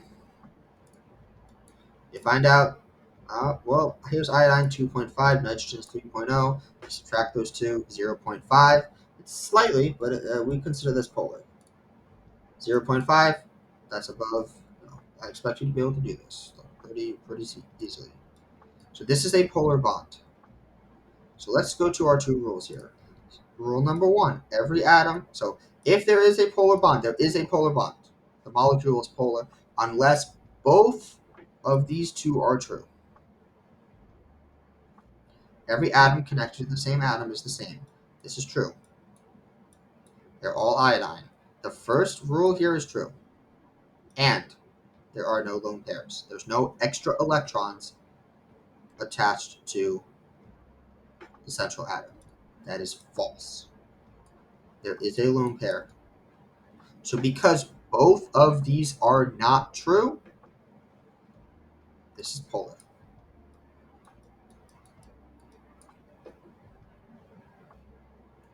And if you want that math explanation, it's because it's not on a plane, because this is trigonal pyramidal, it's not planar, and the angles of the dipole end up, they don't cancel each other out because it's in three dimensions. Like it's because that this is trigonal pyramidal and not trigonal planar that this is polar.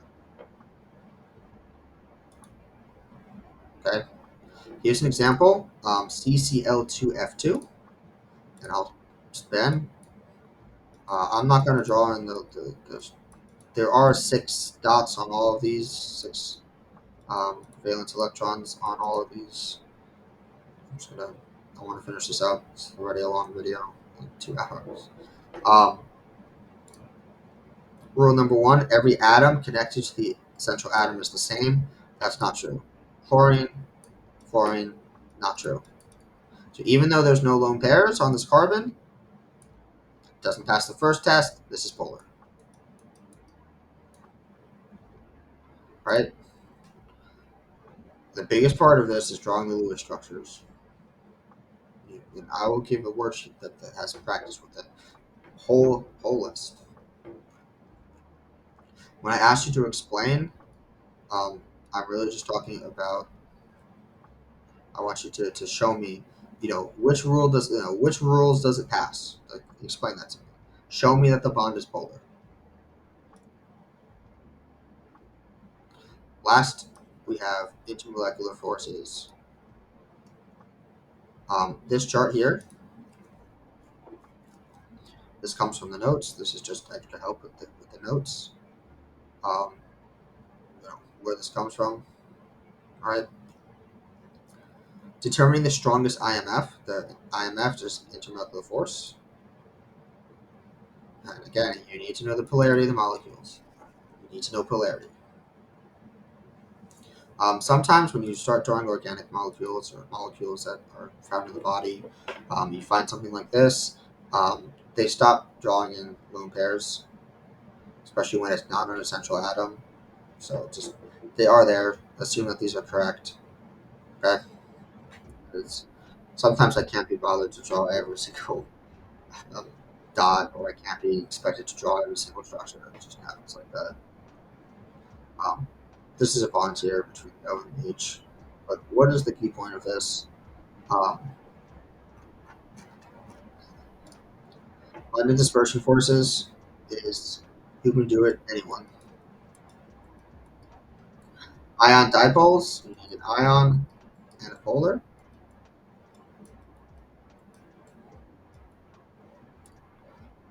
Dipole dipole is polar polar,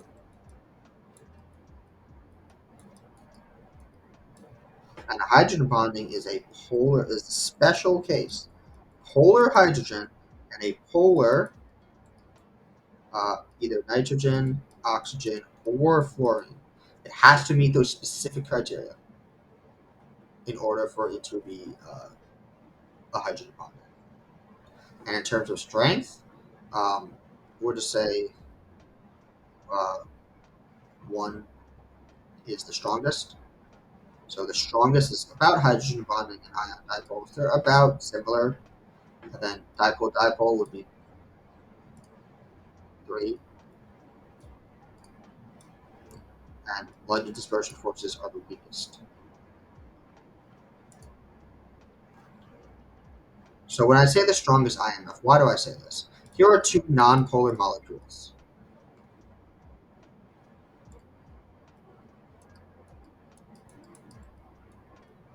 mostly nonpolar for London dispersion forces. So here's how we do this. We have 1, 2 nonpolar. So what are we going to get? Our strongest IMF, the only one that's going to be there is LDFs, London dispersion forces.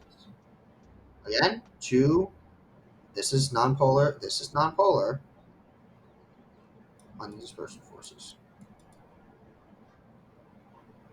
If this was polar, doesn't matter.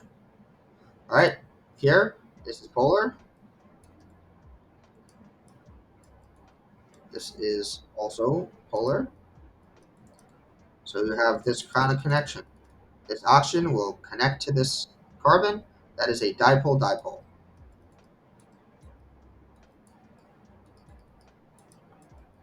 Why do I not have hydrogen bonding? Because this carbon hydrogen, this is nonpolar. This is a nonpolar bond. It is one that, the most important bonds, if you're really going to have to memorize them, it's going to be carbon hydrogen, hydrogen oxygen, and carbon oxygen, especially if you do organic chemistry, even AP Bio. Like, these are very, very common bonds. But this is a nonpolar bond. So because this hydrogen is nonpolar, it will not hydrogen bond. And we only see dipole dipoles here. Okay? This is nonpolar. When we have this nonpolar, you cannot dipole dipole. There's no dipole for this to bond to. So we'll have London dispersion forces. Because remember, this oxygen could randomly, even though it is partially negative, partially positive, you can have London dispersion forces in this molecule too. This hydrogen could randomly decide that I'm going to have a little bit, that instantaneous charge, negative charge there, London dispersion forces. Anytime you see nonpolar, London dispersion forces. Here, here is where we can have H bonding, hydrogen bonding. Why? Because this OH bond here is polar. So we have a polar hydrogen and polar oxygens.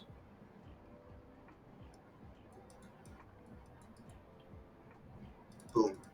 Polar oxygen, polar hydrogen. Here's our specific criteria met. This is a hydrogen bond. And here's formic acid. It will hydrogen bond and have that extra, extra strong bond.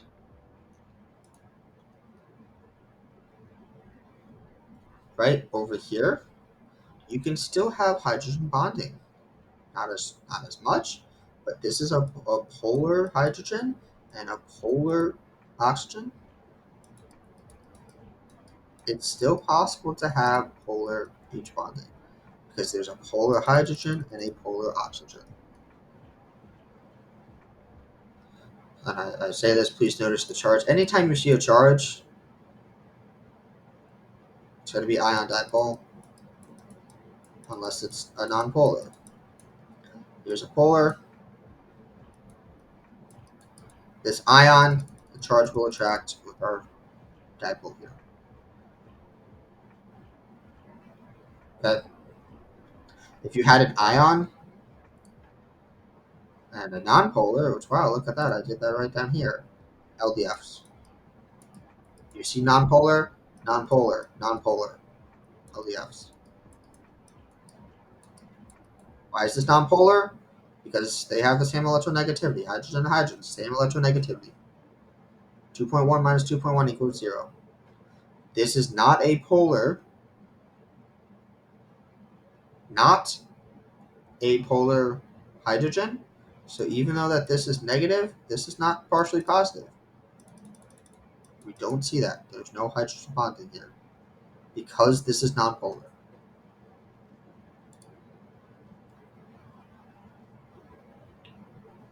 Where did this come from? Let's, all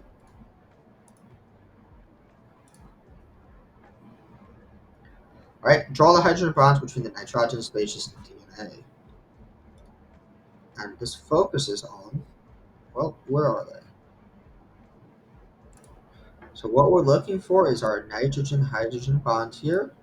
This is polar. And our oxygen here, it's not shown here, and I apologize if this isn't clear, but there's a carbon here. There's a carbon there. There's a carbon here, which makes this polar. So here's our attraction. Here's our attraction here between this nitrogen. There's a carbon here. This is polar. This is polar. Boom. Now we've created our 3 and our 5 prime, all that fun stuff from last year in biology. It comes back. It comes back when you start looking at this structure.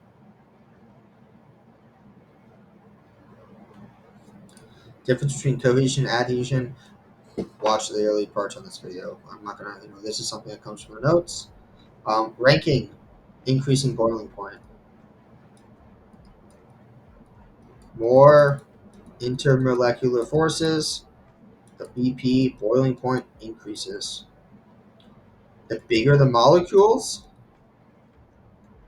the more atoms there are, the more London dispersion forces you can get, like this. Biggest molecule has the most London dispersion forces because these are all nonpolar bonds. More LDF, more intermolecular forces, more difficult to break them apart to boil them. Down here, this kind of what type of force do you see? Nonpolar, LDFs, right here. If it's interacting with itself, it's only dipole-dipole. But here we have a polar and a polar. This is H bonding. And here we have an ionic bond. Ooh, yeah, ionic bond. Ionic bonds, if you go back to the slide there, you go back to this slide, ionic bonds are the strongest. They are super strong because they're intramolecular forces. It's within the molecule. It's the strongest of them all. And that's why salt, to get liquid salt, it's like several hundred degrees, if not more. So ionic is going to have the highest. So I'm going to say that 1 is the lowest, 4 is the highest. So the highest is going to be our ionic bond. My lowest is going to be the LDF because LDFs are the weakest.